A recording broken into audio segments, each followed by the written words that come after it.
Bonjour à tous, alors aujourd'hui dans cette vidéo, nous allons voir un petit peu comment se passe le processus juridique de construction en Bulgarie.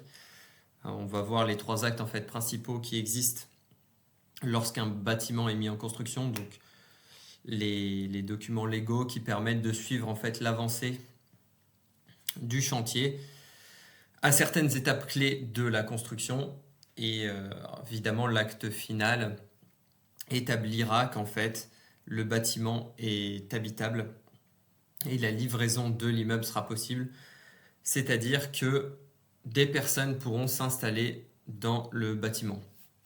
Donc on va essayer de dégrossir tout ça et on va faire un petit point sur le droit de la propriété et également sur les catégories de bâtiments en Bulgarie qui sont prévues par la juridiction parce que c'est important pour comprendre en fait que selon les catégories de bâtiments ou d'infrastructures, des règles différentes s'appliquent. Et évidemment, si vous regardez cette vidéo, vous serez plus intéressé par les règles qui s'appliquent pour la catégorie, ce qu'on appelle la 5e catégorie de bâtiments, puisque ça concerne en fait des petites résidences, des villas. Par exemple, si vous faites construire votre maison individuelle, eh bien, celle-ci constitue une maison de 5e catégorie et donc ne sera pas concernée par certaines règles particulières.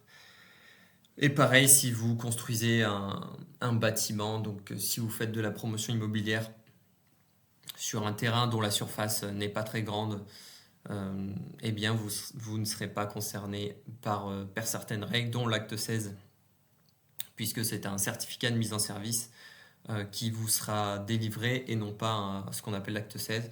Donc on va voir un petit peu tout ça.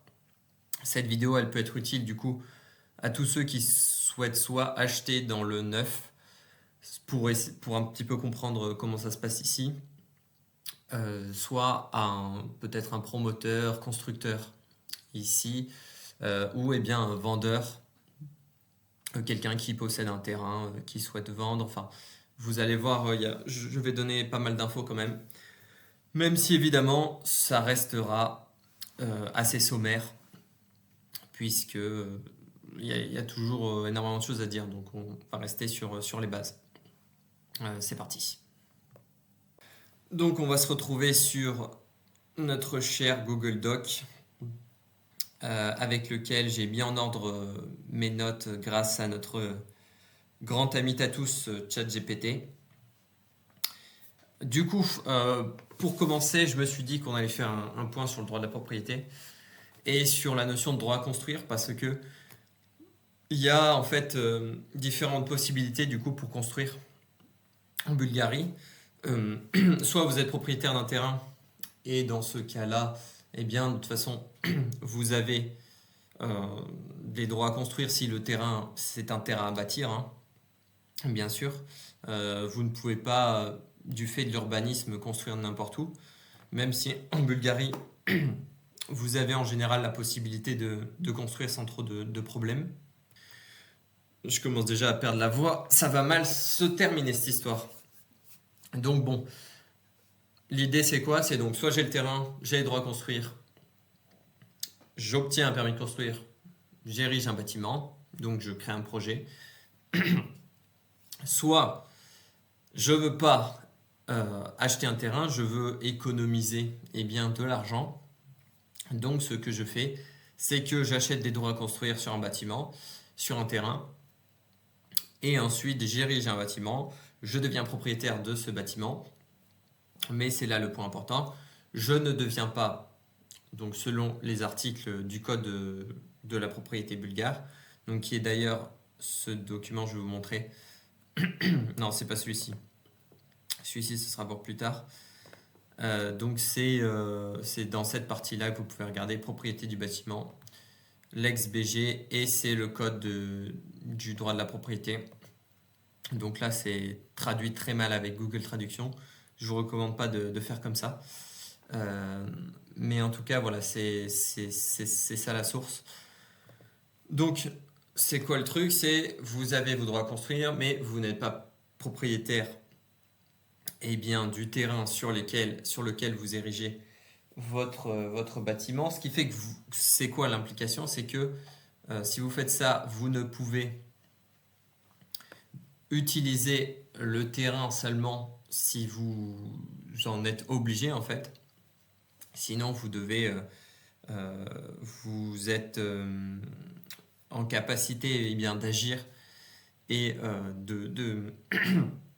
d'interagir avec le terrain seulement sur la partie où l'immeuble a été construit, ou ce que vous avez construit, ou sur la partie où votre bien a été construit.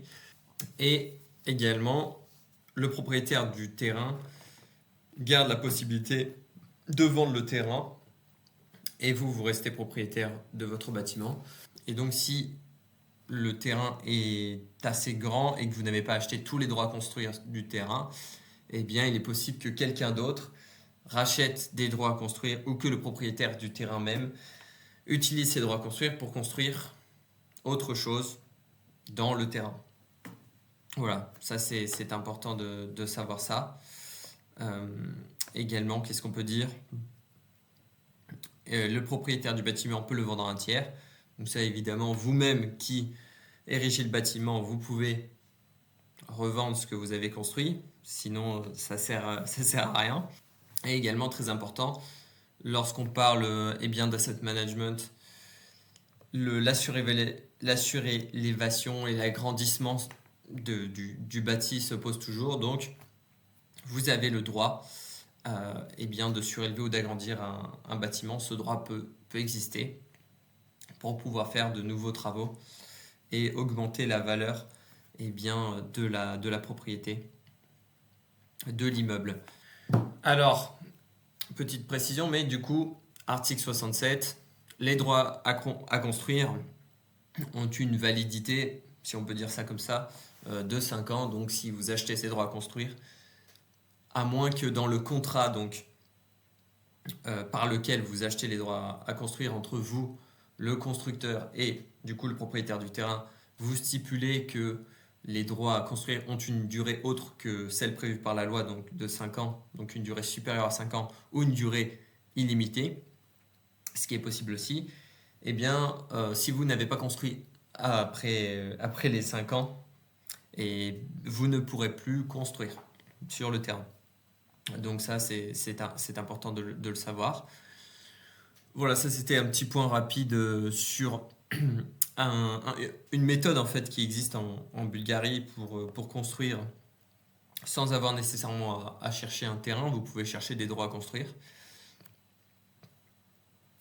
Ensuite, c'est quoi l'idée du coup? Peu importe dans le cas où vous vous trouvez, une fois que vous avez le terrain ou que vous avez vos droits à construire, ou que vous avez un bâtiment et que vous voulez faire de nouveaux travaux donc, qui nécessitent l'obtention d'une autorisation par la municipalité, donc un permis de construire, vous allez faire la demande de permis de construire. Vous avez certains documents qui sont assez classiques en fait en immobilier lorsqu'on souhaite ériger un immeuble. Donc on ne va pas rentrer dans le détail ici, mais tout simplement je rappelle en fait les étapes qui sont assez évidentes pour que tout le monde puisse suivre bien. Donc vous avez le permis, ensuite vous pouvez construire et ensuite on va voir un petit peu quelles sont les catégories de construction, parce que pour les actes qui concernent l'érigement du bâtiment, ce serait important de comprendre, comme j'ai dit en tout début de vidéo. C'est quoi l'idée? C'est qu'en gros, vous avez, d'après le droit bulgare, ce document, à partir de l'article 137, vous avez en fait la liste des catégories de construction. Article 137 et suivant du code, j'ai oublié comment il s'appelait, du Spatial Development Act, voilà, que vous trouvez sur l'ex-BG tout simplement. Donc en gros, vous avez des catégories qui concernent personne pour cette vidéo, c'est catégorie 1 à 3, voire 1 à 4. Mais pour sa culture générale, c'est intéressant. En gros, ça c'est essentiellement des projets publics c'est-à-dire des routes, des barrages, des centrales électriques, des projets qui ne nous concernent pas. Et en fait, plus on descend en catégorie, plus on est sur des projets minimes. En troisième catégorie, vous voyez que là, c'est vraiment la limite où on va avoir un changement de droit et on est déjà sur des choses plus petites. Donc, par exemple, on commence à avoir des bâtiments résidentiels qui ont une taille qu'ils appellent grande taille ou capacité moyenne, donc plus de 5000 m², et les installations industrielles. Mais c'est quand même quelque chose d'assez grand. Et ensuite, quatrième catégorie, cinquième catégorie, on est sur ce qui nous concerne le plus souvent. Ça va être les routes privées et secondaires. Bon, du coup, on peut parler des routes qui concernent ce qu'on pourrait appeler des lotissements, même si ce serait une notion différente en Bulgarie. Mais on peut, en tout cas, si on érige des petites routes, des bâtiments résidentiels et commerciaux, et pour la cinquième catégorie, du coup, des maisons individuelles, des petits immeubles, etc. Ou quand on fait de la réhabilitation, on est inclus en cinquième catégorie. Et dans ce cas-là, en fait, on aura des petits changements de règles. Et en fait, il n'y aura pas d'acte 16. Donc, ce sera une procédure un peu plus simple. Alors maintenant, on va parler des actes que tout le monde entend un peu parler. Tous les gens qui sont un peu intéressés à l'immobilier ici ont déjà entendu parler de ces actes, mais ne savent pas forcément de quoi il s'agit. Donc, ce sera intéressant d'en parler.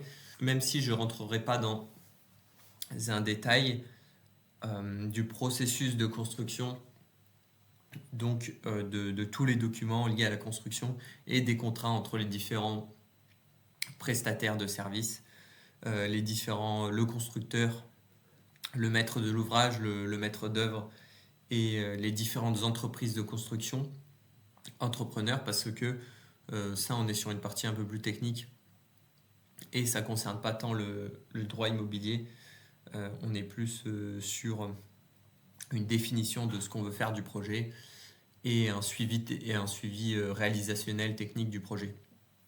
Donc nous, on va rester sur les gros documents qui marquent des étapes importantes en fait de la réalisation du projet. Donc 3 actes, 3 étapes, une histoire en 3 phases. Nous avons l'acte 14 pour commencer, qu'on appelle certificat de réception structure, qui atteste en fait que l'immeuble a été en partie achevé et que on arrive et que la construction arrive au stade de gros œuvre. Donc à cette étape-là, en fait, on a fait quoi? On a fait les murs, on a fait la structure du bâtiment. On a déjà tout le bâtiment, on peut le voir érigé. Donc on a tout fait, les fondations, on a déjà fait une grande partie de l'intérieur, le toit, les escaliers, etc. Mais on n'a pas fait certains travaux comme je l'ai noté ici. Les portes, les fenêtres, l'isolation, tout ce qui est électricité, ventilation, plaquage, etc. L'eau. Donc en fait, on n'a pas eu toutes les entreprises qui ont eu le temps de faire leur travail. Et en fait, ce document, il va être signé entre le maître d'œuvre et le maître de l'ouvrage. Et tous les futurs propriétaires du bâtiment. Je me corrige, mais pas tous les futurs propriétaires des appartements qui vont être construits, par exemple, mais tous les futurs propriétaires, s'il y a des investisseurs, s'il y a des associés qui font construire l'immeuble, ce sont eux qui vont signer ce document. Quelles sont les implications pour un acquéreur? En gros, à ce stade-là, cela signifie qu'on peut commencer à enregistrer des titres de propriété tels que les appartements qui sont pas encore terminés, mais en tout cas qui sont en train d'être construits. À ce moment-là, donc là on ne parle pas de vente sur plan, on ne parle pas d'acheteurs qui vont acheter avant que le bâtiment ait eu même commencé en fait, que la construction ait même commencé. Là, on parle d'acheter une construction qui est en cours. Donc, à partir de l'acte 14, l'acquisition est possible. Et comme il y aura les titres de propriété, on pourra aller chez le notaire et faire un paiement, enfin le bien qui sera bientôt construit, l'appartement pourra être acheté en fait. Les lots de l'immeuble pourront être achetés, c'est ça que je veux dire. Et souvent, mais ça c'est pas obligatoire, vous allez avoir des paiements échelonnés, donc à différentes étapes. On peut imaginer que acte 14, il y a X% du prix qui sera versé au promoteur, que à l'acte 15, une autre partie, et que acte 16, une fois que le bâtiment est fini, enfin acte 16 ou dernier acte, eh bien le prix soit totalement payé et que les clés soient remises au propriétaire pour terminer bien la vente. J'en profite quand même pour faire un petit avertissement sur la question du versement du prix à l'acte 14 ou à l'acte 15 d'ailleurs. En fait, il arrive que des promoteurs, des constructeurs, vendent du coup en acte 14, vous pouvez payer en acte 14 une certaine partie du prix, mais les promoteurs peuvent abandonner le projet et vous planter en acte 16, arrêter la construction, sachant qu'en fait entre l'acte 15 et l'acte 16, plutôt entre l'acte 15 et le dernier acte, souvent il y a quand même beaucoup de travaux restants, de finition, et que ça peut... En fait, si le promoteur a mal calculé son projet et sa rentabilité, il peut se retrouver avec un projet qui n'est plus rentable et du coup planter ses acheteurs, sachant que il peut tout simplement disparaître, ou les gens ne... Même s'ils vont en justice, ça reste assez compliqué d'obtenir réparation. Est-ce que le promoteur aussi est assuré? Alors en principe, bon, il y a des assurances, mais dans les faits, on n'est pas en France, donc il y a un risque plus élevé. Je vous parle avec réserve là-dessus. Mais en tout cas, je sais que il faut faire attention vraiment à l'achat dans le neuf, donc l'acquisition dans le neuf. Il y a moyen, non pas de se faire arnaquer, mais plutôt tout simplement que le projet du promoteur tombe à l'eau et que donc ça, par ruissellement, ça vous retombe dessus et que vous perdiez de l'argent qui ne vous soit pas rendu, etc. Voilà, je faisais cette petite mise en garde dont j'ai la responsabilité. Maintenant, s'agissant du coup de l'acte 15, donc l'acte 15, on est quand même arrivé à une étape de la construction qui est presque terminale, mais on n'est pas vraiment sur... vous ne pouvez pas livrer l'immeuble en acte 15, donc il reste inhabitable au sens juridique du terme, et il peut rester des petites... des choses importantes à faire tout de même dans l'immeuble, mais à ce moment-là, du coup à l'acte 15, vous allez avoir des inspections, des vérifications de conformité, même si normalement en principe cela se fait tout au long de la construction, et vous avez quand même un suivi de toute façon des professionnels eux-mêmes, du maître d'œuvre, du maître de l'ouvrage, etc., du responsable du chantier. Mais toutefois, c'est vraiment en acte 15 qu'on va vérifier la conformité, respect des normes, etc. Donc qu'est-ce qu'il y a dans l'acte 15? En gros, vous avez des infos sur les contrats de construction, la documentation exécutée, les rapports, tests effectués, et donc voilà ce que je vous ai dit, respect des normes, et aussi que le projet qui a été réalisé corresponde au projet initial, celui qui avait été prévu dans les contrats. Là, on va définir, donc avec les constructeurs, les entreprises de construction, ce qu'il reste à finir, ce qui est inachevé ou ce qui a été mal fait. Et donc là, on parle de travaux de reprise. Et avant, en fait, que les travaux de reprise aient été entrepris, tant que les travaux de reprise n'ont pas été entrepris, eh bien, on ne pourra pas passer au dernier acte. Et pareil, vous avez les mêmes signataires de cet acte 15 que l'acte 14. Pour l'acheteur, comme je l'ai dit, donc là on a le bâtiment, il est adapté, même si comme je l'ai dit déjà 3 ou 4 fois, il y a encore des défauts, des corrections à faire. Normalement là, en acte 15, on a validé le fait de pouvoir faire circuler l'eau, activer en fait tout ce qui est, j'ai plus le terme, mais enfin l'électricité, l'eau, etc.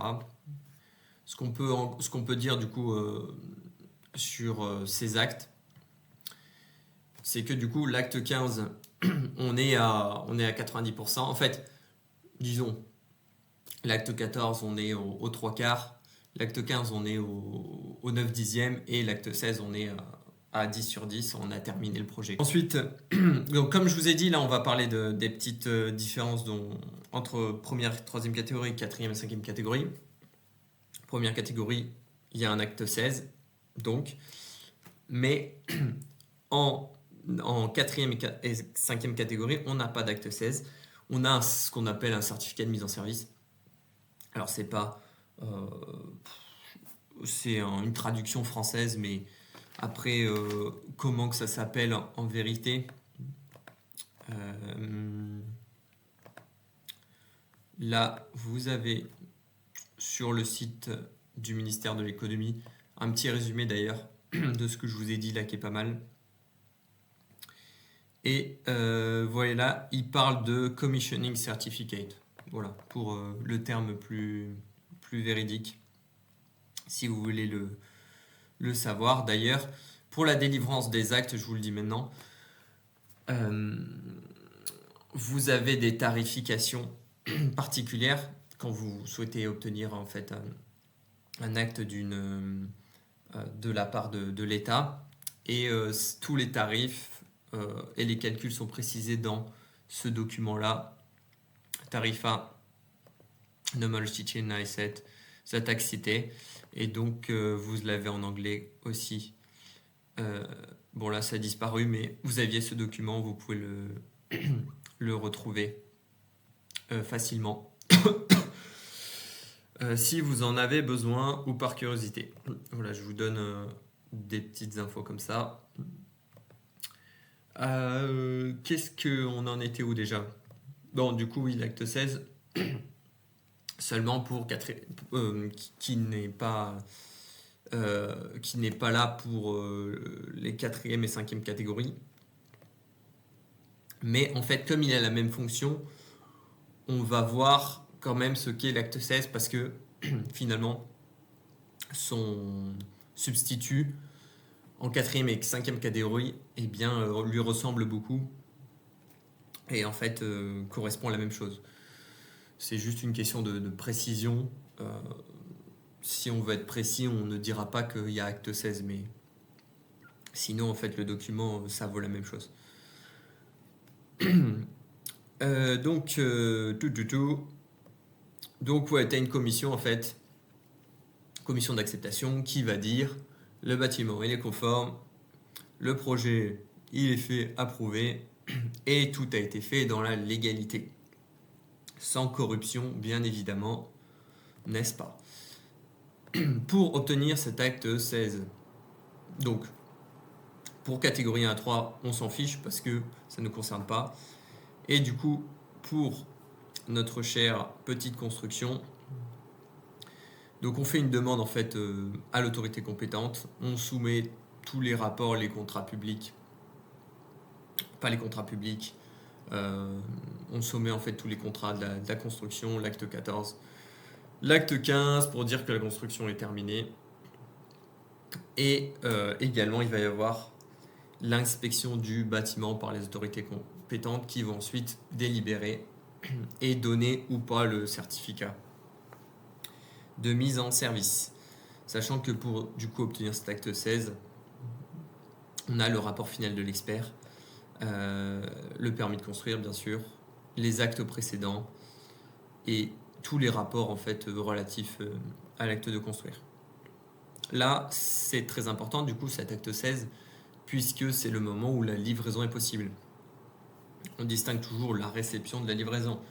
La réception, c'est le maître de l'ouvrage, le constructeur, le prometteur qui accepte avoir reçu l'immeuble entre lui du coup et les entreprises de construction. Par contre, l'acte 16, c'est le moment où la livraison, par exemple à un acheteur, à quelqu'un qui a mis des fonds pour acheter un des appartements qui a été construit, si on parle d'un programme de construction, d'un programme de promotion, là, il peut avoir les clés de son appartement. C'est ça que veut dire la livraison en fait. En résumé, acte 16, eh bien, le bâtiment et les appartements du bâtiment, tout est prêt et fonctionne. C'est ça l'idée. On peut habiter dedans. Et il y a un point important là, c'est que légalisation complète, en fait, vous savez, par exemple, vous immigrez en Bulgarie, vous avez besoin d'une résidence légale.